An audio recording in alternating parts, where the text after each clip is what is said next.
Hello guys and welcome to Vlogging Project. In today's review we're gonna have a look at the Xiaomi Redmi Note 4X, the Snapdragon 625 version, which is apparently the best selling phone in the world for Q1 2017. And there is a very good reason for that though. Crazy battery life, $150 price tag, excellent build quality, but however, as any other phone, it has some pros, it has some cons, and luckily for you, this review unit was provided by GearBest, so I have totally no emotional or financial attachment to it, and I'm gonna give you the 100% true about this phone. So let's get started. In case you want to know what's inside the box, guys, I made a separate video which I'm going to link in the description down below. It's unboxing and first impressions basically, and without wasting any more time, let's jump to the design and build quality. And the reason that I've placed these three phones in front of the camera is because the design is very similar. There's the Xiaomi Redmi Note 4X, there's the Pepsi phone, and there's the Kazam Tornado 348. This one is 2015, 2016, 2017. So as you can see, the design is pretty familiar, but at least it's a successful formula which is going to appeal to everybody. I mean, that's not a hate it or love it phone. I mean, there is no possible way you don't like the face and the back of this phone. So over here at the bottom, we've got our nav buttons here, which are lit in white, which is nice.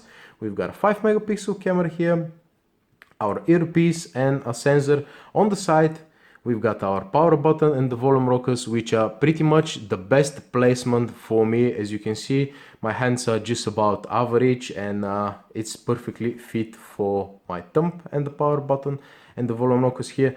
On the back we've got the Xiaomi Mi logo here, which is not a, check this out, it's not gonna get scratched that easily. That's metal after all. Fingerprint reader with nice chamfered edge here, dual tone flash, 13 megapixel camera. These top and bottom lines are made of plastic. They're probably from the antennas, who knows. That's our dual SIM slot over here, which the second slot you can actually use for expandable memory. On the top we've got 3.5mm jack, microphone, air blaster, which is pretty good thing to see, another microphone, single down firing speaker, micro USB charging port, and pretty much that's it, guys. I mean, as you can see, it's slightly curved towards the edges, and it leaves totally no fingerprint on your back, although it's not very slippery, it's grippy, and the front as well, you don't have many fingerprints. You got some but not many, but where your fingerprint should be is on the back. So the fingerprint reader definitely gets the job done. It's relatively quick, as you can see. Let's make a test here. See?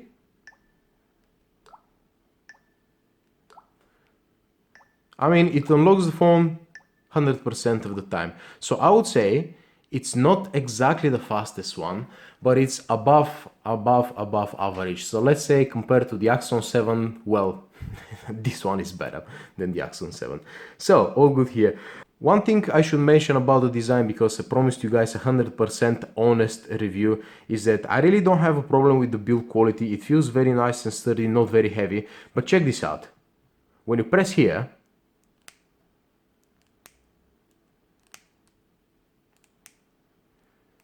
you've got this sound, which is a little bit annoying, but that's probably the very minor problem that I have with this phone, which doesn't really bother me in any way. So without wasting any more time, because we are on like 3 minutes talking about the design only, let's have a look at the screen. And we are dealing with 5.5 inches 1080p LCD screen, and let me tell you, this screen totally gets the job done.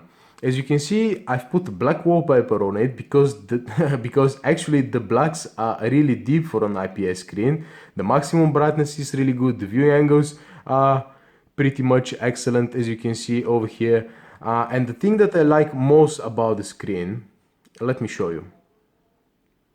When you go to display, colors and contrast, you can set it to warm, standard, cool, automatic contrast, increase contrast, standard contrast. So basically you can tweak the phone to your liking, which I really don't know why there's still a niche in the phone manufacturing. Just let people play around with the screen. I mean, even on the Moto Z, which is like $600, you don't have really any kind of tweaks on the screen. So thumbs up for the screen and for Xiaomi for letting me do that. Now about the buttons over here, I set them to lit when you press them, something like 10 seconds. You can't really tell from the camera over here, especially on the daylight, you don't see them lit actually very well. But as you can see, at least they're printed, so you can see which button does where. And the placement is just about perfect, as you can see. Check this out. You can reach every single button easily. They're not very close together like the Exxon 7. They're not very much apart like, let's say, the Note 5 that I'm filming it with the moment. So the button placement, again, thumbs up. When it's dark, you can see the lightning over here and definitely gets the job done. So let's have a quick look at a couple of wallpapers, guys, although I really don't feel like I should show more because, I mean, as you can see from these wallpapers, the blacks are really deep, the contrast is very good, it's almost like an AMOLED level, which I'm pretty happy to see because I've been spoiled with the AMOLEDs for the recent couple of years now. So the second thing I want to talk about quickly is the audio output. When you plug a pair of headphones in the 3.5mm jack over here, the audio is about average. In terms of quality is very good, the loudness is basically average. However, kudos to Xiaomi for including that. If you go in sound, if you scroll down a little bit, if you go to audio settings, you can play around with the equalizer, Mi sound enhancer as well. As you can see, I've switched it on over here, and especially if you activate this profile, Mi capsule, the headphone output goes from average to almost on the Axon 7 level, guys, which is pretty much amazing for a phone in this price range. I mean, you can't really get a better headphone output from a phone under 200 bucks, and that one is only 150 bucks. So definitely kudos to Xiaomi for offering these tweaks, because with most of the Snapdragon devices, that's the Snapdragon 625 version, the default DAC is pretty much okay, but the thing is that usually it's restricted by the kernel itself. So kudos to Xiaomi for making this tweak on the stock kernel without doing any modifications or rooting the phone itself. Now, before I start the audio test, let me tell you something, guys. I've watched quite a few reviews and everybody's complaining that it's very loud, but on the last two notches of the volume, it gets distorted a little bit. However, it depends on the content. For music, I really don't see that happening. Check this out.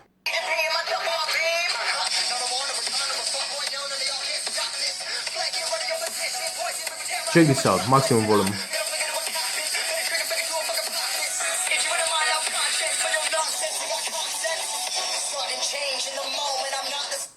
So basically, I really don't see any distortion, guys. And let me tell you, the speaker itself is loud enough. Even in loud environments, you can hear what's happening. You're gonna hear your video or your audio file that you're playing.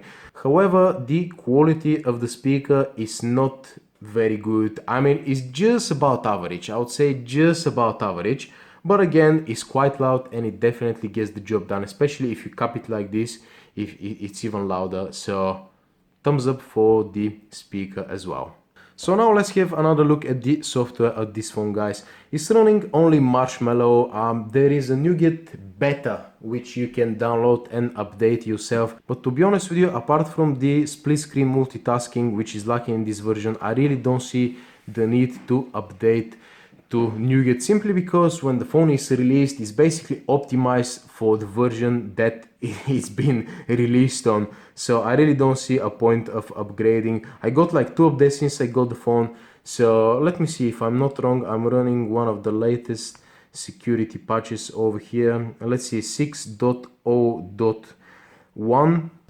That's April 2017 over here. And what's interesting is that it says Redmi Note 4, not the 4X. Now what Xiaomi did was they've released the Note 4 with the MediaTek processor, and after that they decided to release the 4X with the Snapdragon processor. What's interesting though is that after that they've decided to put this Snapdragon 625 in the Note 4 and just sell it as a Note 4. And they excluded Band 20, which is basically vital for users in the UK for a 4G. So it's a little bit strange. I really don't know why they decided to do that. But basically, if you're buying 4X, that's gonna be a guarantee that you get Snapdragon 625, but you're not gonna have Band 20. So the version that you're after is Redmi Note 4 with the Snapdragon processor, with Band 20 and all the other bands, which is a bit strange, but anyway. Now, one more thing. People often say, oh, this phone is shipped with a shop ROM. Now, what the hell is shop ROM? What are you even talking about? This phone is shipped with official Redmi global ROM over here, stable, which gets OTA updates. I really don't know what you mean by that, guys, but if you kind of bought a phone from a third-party reseller and they've put another ROM on it, basically that's their problem, because if you buy this phone from GearBest, which I'm gonna link the description down below, you can get the best price and you get the official Xiaomi ROM that you're supposed to get. So I'm really glad that although you've got these buttons printed over here, back, home, recent, you can actually rearrange their order in the settings over here. Let me show you. Now there's the menu for the buttons, guys. As you can see, menu button on the left, back button on the right, and you can rearrange that back button on the left and menu button on the right, which is amazing. I mean, more and more manufacturers has to do that. They just have to give you the option, you know, to arrange the buttons to your liking. Another thing which is really nice, and I forgot to mention, is the notification light. Over here you've got a notification LED. Let me show you. Red, as you can see, it flashes over here, green, cyan. So I'm really glad that they've actually included that. In compared to the Moto Z, they have a notification LED, but they disabled it, which is absolutely ridiculous. So now what else? I mean, there's so many options, as you can see. Volkin project over here, you can change your carrier name, you can hide your carrier name, you can put percentage over here, you can change to bars, you can put your clock over here on the left. I mean, a lot of functions which work 100% reliable, and they're baked inside the stock ROM, which is a huge thumbs up from me. You can easily change the launcher to Nova launcher without any issues or anything like that. And the performance, we're dealing with Snapdragon 625 here. Day-to-day tasks is absolutely reliable. It's very quick, as you can see over here, guys. Let me load up Google Plus just to see the smoothness. Check this out. That's very good. That's on a flagship level. Basically, with the Snapdragon 625 with 1080p screen, you're gonna have absolutely no problems with the performance, guys, which is really nice to see, especially on a phone in this price range. Again, 150 bucks. Now the multitasking, something that I like in the multitasking. Let me show you. Let me open up a couple of other things quickly. I want to show you something over here. Let's open up some more. Let's go here. Open up this one. Let's open up whatever, I don't know, Droid info. Anyway, the multitasking is quite reliable, as you can see. It's quick. It doesn't reload much of the applications, and we've got 3 gigs of RAM at the end of the day. So something that I really like about this phone is, guys, you have the X button over here. So you press here, you press the X button, and it clears your RAM. Simple. Not a lot of people, not a lot of phones actually have this option. Again, Moto Z, I've got the review coming tomorrow. Basically, on the Moto Z, you have to swipe all the way up, and then you have clear all button, which doesn't make any sense to me. So anyway, let's quickly have a look at the benchmarks. As you know, on my channel, I'm really not a huge fan of the benchmarks, but they can tell you the overall performance of the phone. And as you can see here, I've got absolutely no problems. Where it's a little bit lower is on memory, which basically means that probably they've used a little bit of cheaper onboard memory, which I really can't tell the difference with the flagships unless I load some of the very heavy games like Mortal Kombat. It's just the loading time of the heavy game, because of the slow memory, is long. I mean, it's definitely long, but once the game is loaded up, the performance is on a very high level. I mean, it's not, don't get me wrong, it's not Snapdragon 820, it's not 21, it's not 35, but it's the second best thing you can get out of a phone with 1080p screen, guys.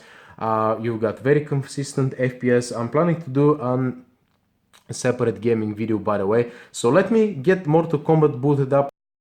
Okay, so I've got Mortal Kombat booted up, guys. Let me show you one fight very quickly. I'm filming, unfortunately, only on 30 FPS, and my eyes see, well, the real FPS, which is more like 50, something like that.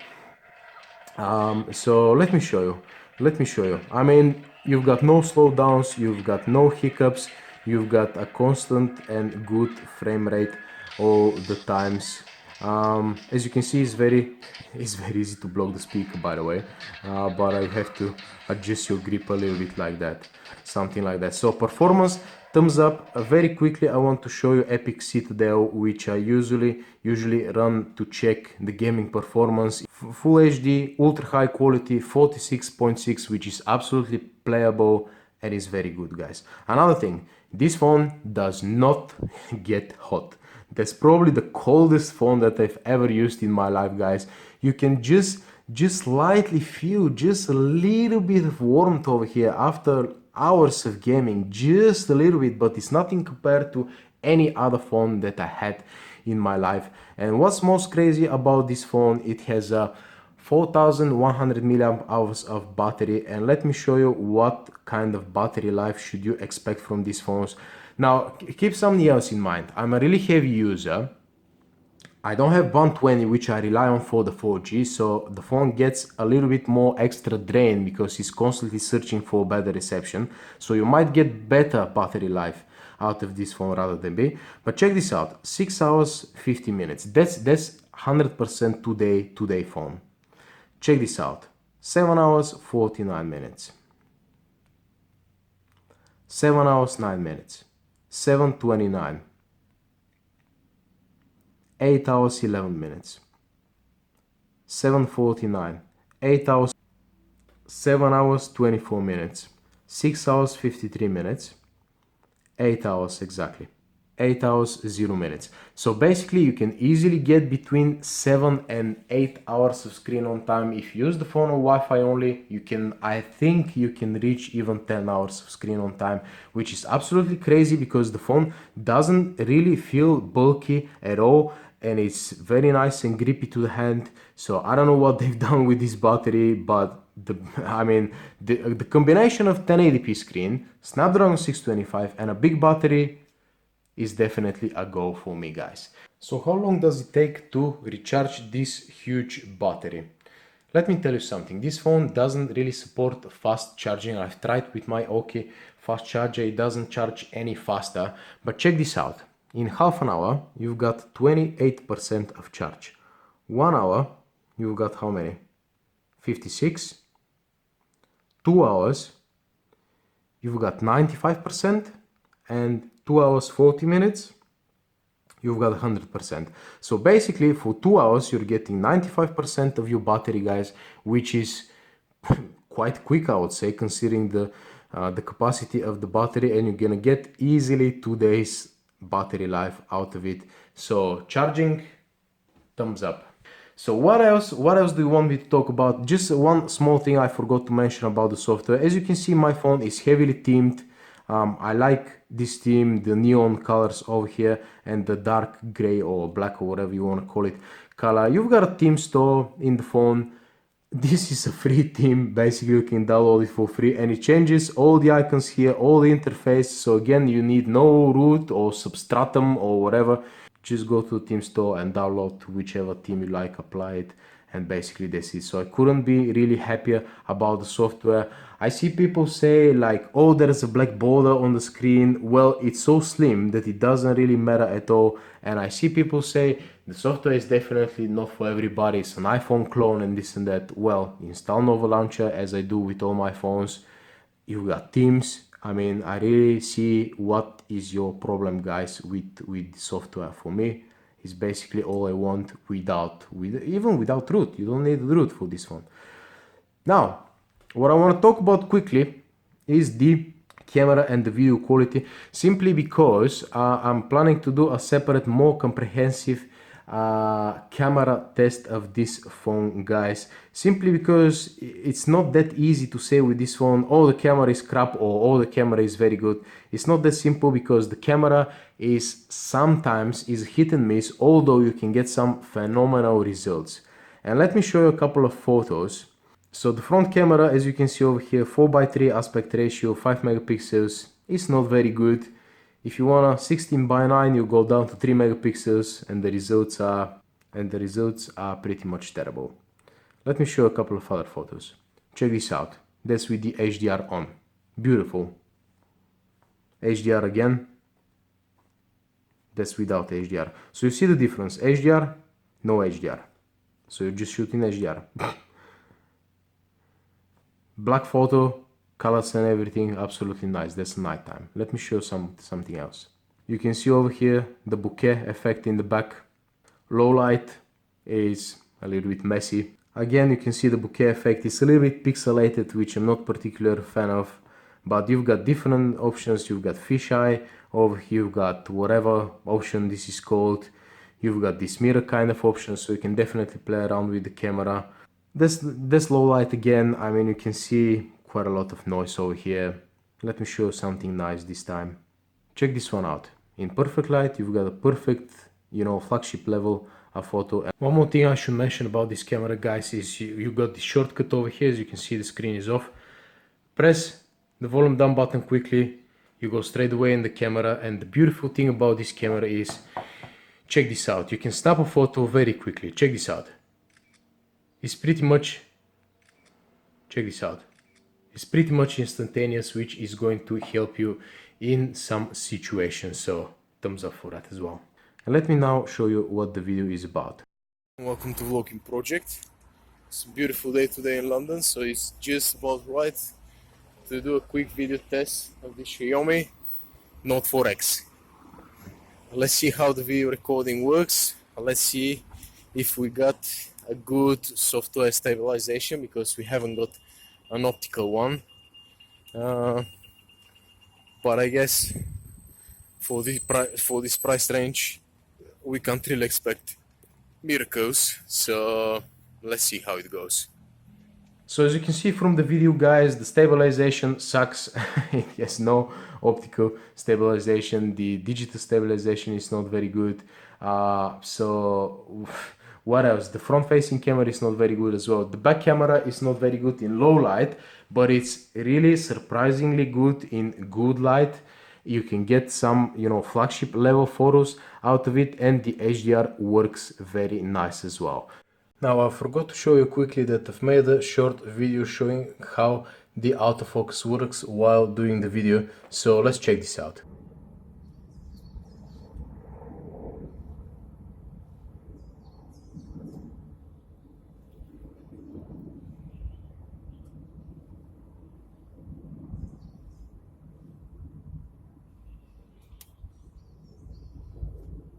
So yeah, as you can see, guys, the autofocus works quite well in the video, so definitely thumbs up for that. So although the camera is a little bit of a mixed bag, you can definitely pull some really nice flagship level photos out of it. That would be the best way to describe it. Another thing which I didn't have notifications to show you guys, when you have notifications, you've got an email. Usually what I do is I swipe the notification this way to dismiss it. But on this particular phone, you can't swipe over here on the right. I mean, you can block the notifications by pressing this button, but if you want to dismiss the notifications, you have to press the left, which is just a minor thing. That is my personal basic thing, rather than something which would bother you. So for 150 bucks, this phone is definitely a go, guys, because you've got flagship features and you've got some other stuff which basically no other phone, even under 200 bucks, can provide, like the excellent build quality, fast and reliable fingerprint reader, perfectly fine screen, 1080p LCD, bottom firing speaker which is loud enough in most environments, camera which can produce flagship level photos in good light, crazy battery life, flagship performance out of the Snapdragon 625. So basically you're getting the whole package, guys. So yeah, hit the thumbs up button if you like my video, guys. I really hope I managed to, help you to decide whether should you buy this phone or not. Is that right, Jack? Okay, I'm not gonna go there, I'm kidding. So basically, yeah, I'm gonna leave a link in the description down below. That's my GearBest affiliate link, guys. Basically, if you buy through the link, it's gonna help me to improve my relationships with GearBest so they can send me more review units in the future. So yeah, thank you very much for watching again, guys. If you haven't subscribed to my channel, because I've got a bunch of phones coming up, I've got the Moto Z coming down tomorrow because it's heavily discounted at the moment, and that's the best phone you can buy in the market right now. So yeah, thank you very much again, guys, and see you in the next one. Cheers.